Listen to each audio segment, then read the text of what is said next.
In this video, we're going to talk about understanding passive-aggressive behavior and where it comes from.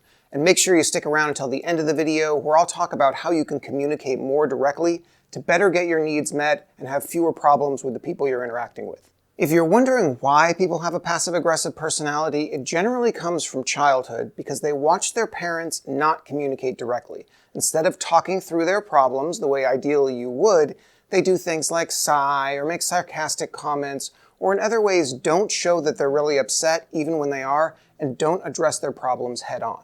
So when encountering people who are passive-aggressive, you're going to see traits like ghosting people when you don't want to talk to them rather than telling them that you're not interested, or giving people the silent treatment, or giving a facial expression that's not accurately what you're feeling, like putting a smile on when you're actually really angry with a person. This can result in poorly getting your needs met, especially because people who are passive-aggressive are prone to doing things like saying they're fine when they're really not, and expecting other people to know what their needs are without them ever having to express it. Because they were around people that didn't express themselves directly, they had to learn to guess what other people were thinking and feeling, and so the result is, even as adults, they're constantly worrying that other people don't like them as much as they say they do. They think other people might be hiding their feelings, and they have this urge to constantly ask if they did something to upset people. Passive-aggressive people often have difficulty acknowledging their anger and may deny that there's a problem when there's actually something really upsetting them. They may also play along with the situation and pretend to cooperate when they're actually subtly sabotaging or just trying to annoy the other people involved because they're actually upset about something. As we mentioned, passive-aggressiveness develops because you had to learn to read adults because those adults didn't communicate directly when they had a problem.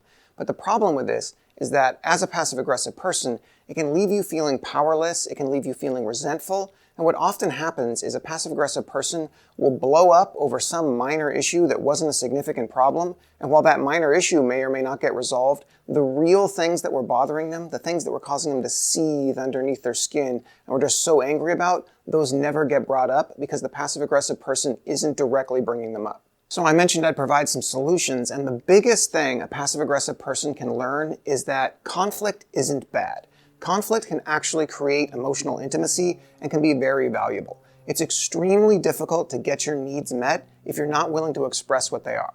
If you've ever heard of nice guy syndrome, this is part of the problem. Nice guys have a tendency to be kind to all the women in their lives because they're trying to date them, but they're never willing to speak up and express their actual needs. And because their needs aren't getting met, they get more and more resentful, which is why you'll often hear a lot of women say that guys who call themselves nice guys aren't actually nice at all. Because what's actually happening is they're pretending to be nice while secretly hoping that their needs get met, and then getting more and more angry and resentful and passive-aggressive when those needs aren't met. If you want to know more about nice guy syndrome and how to fix it, you can look at the Social Skills Mastery online training program linked in the description below. It covers a ton of things like that to make you much better at social skills and dealing with other people. So the other part of the solution is to learn to speak freely. Say what you want. Say, I need this, or I feel this way. Don't use accusatory statements, because when you say, you did this to me, you shouldn't do that, it makes people defensive. You just want to express what your needs are.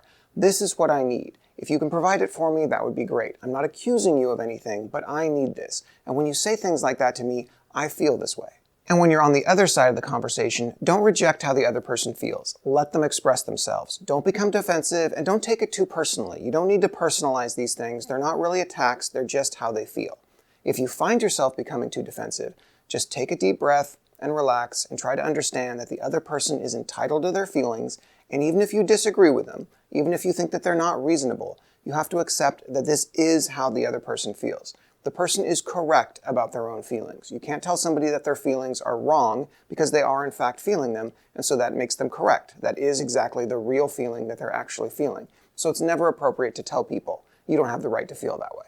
If you just do those few things, communicate directly, pause when you start to feel yourself becoming defensive and remind yourself that the other person has the right to feel that way, and express yourself using I statements. I feel this, not you did this to me. You will find that your communication with passive-aggressive people, and really everyone, flows much more smoothly. If you found this video helpful, give it a like and subscribe to the channel, and leave a comment below about a passive-aggressive person you've dealt with in your own life.